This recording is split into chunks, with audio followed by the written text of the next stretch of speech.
Lietuviška erkė. Tėvai mane pavadino Eduardu.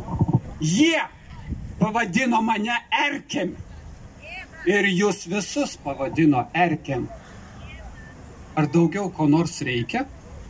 Ar dar kas nors su rožiniais akiniais? Didžiausia grėsmė Lietuvos nacionaliniam saugumui yra mūsų valdžia.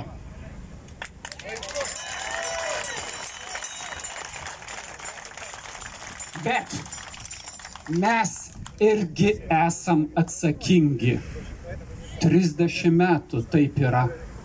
Bet mes norėjom tikėti, kad jie rūpinsis mumis, kad jie bus geri. Mes norėjom tikėti. Yra senas teisingas pasakymas.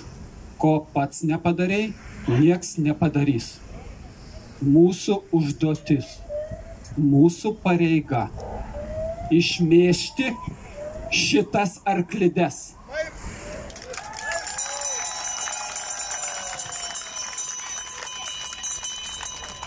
Klausimas, o kaip? Teisinės sistemos Lietuvoje nėra. Lietuvo neteisinė valstybė. Valdžią aptarnauja meras, Vilniaus meras.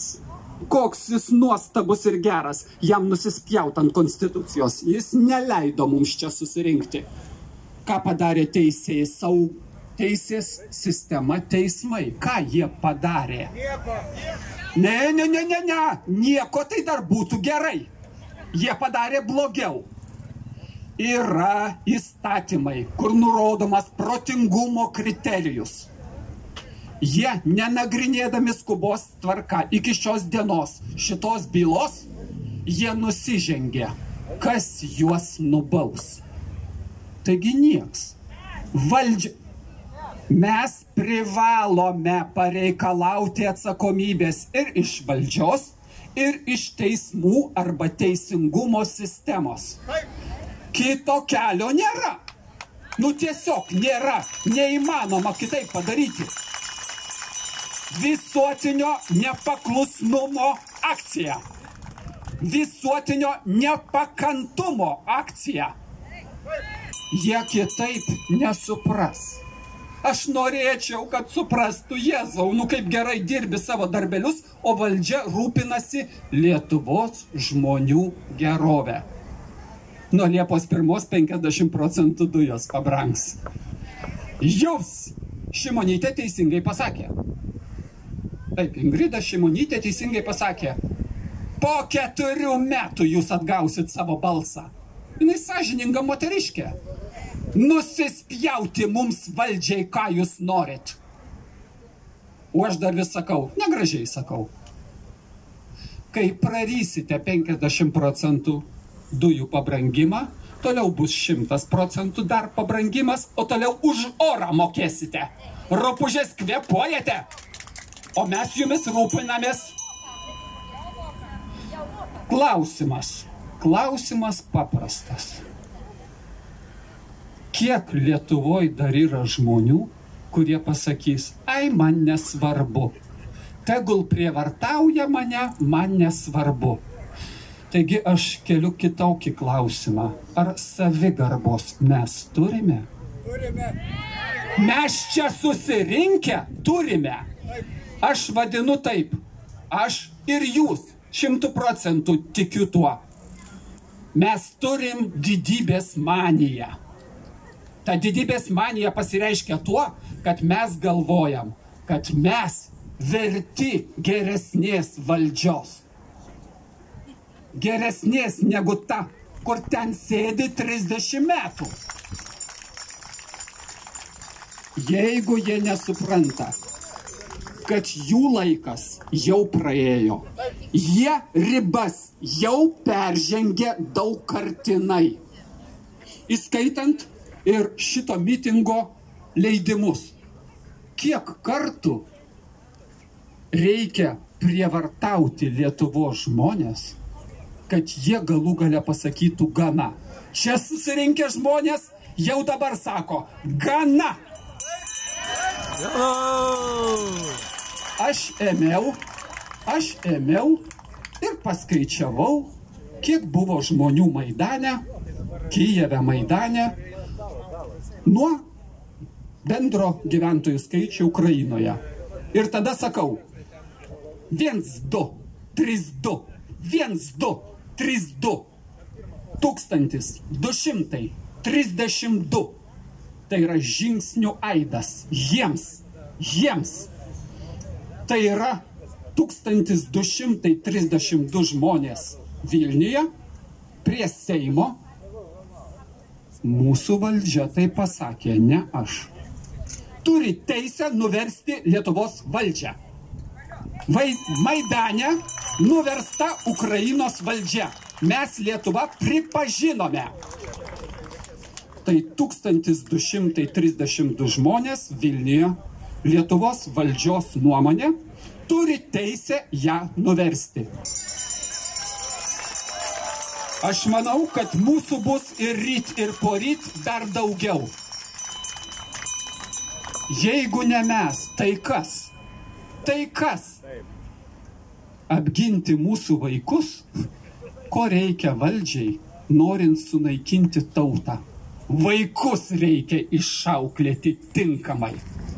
Dabar, prieš 2 dienas, vyriausybėgi priėmė sprendimą. 12 metų vaikas gali be tėvų žinios nuspręsti ir savo skiepą nukeliauti, kad jį paskiepintų. Nekalbėsiu dabar apie tai, kiek tas skiepas reikalingas, o iš tikrųjų nereikalingas tam vaikui. Apie tai nekalbėsiu. Tai 12 metų vaikas Lietuvos nuomonė jau turi teisės neklausyti tėvų. Čia mūsų valdžios nuomonė. Dabar pasakysiu tikrą atvejį. Čia Kafkos romanuose rašoma realybė. Tikras atvejis. Pirmą kartą skaitant atrodo, čia yra absurdas. Kanadoje prieš pusmetį maždaug tėvą nuteisė 6 mėnesiam kalėjimo ir 30 000 kanadietiškų dolerių bauda, nes jis paviešino, atkakliai viešino savo vaiko medicininius duomenius ir atsisakė mergaitę vadinti berniuku. Jis toliau vadino mergaitę, o ne berniuku. Prieš 2 metus tas vaikas sugalvojo, kad ji ne mergaitė, o berniukas. Nuėjo ir be tėvų sutikimo, be tėvų žinios pradėjo keisti lytį. Tėvas prieštaravo. Čia ne humoras. Čia šiais metais 2 teismas buvo ir tą tėvo nubaudė. Ar jums dar kito paaiškinti? Ai, čia nesvarbu. Svarbu bus tada, kai prie jūsų durų stovės. Tik tada čia susirinkę žmonės puikiai viską mato ir supranta.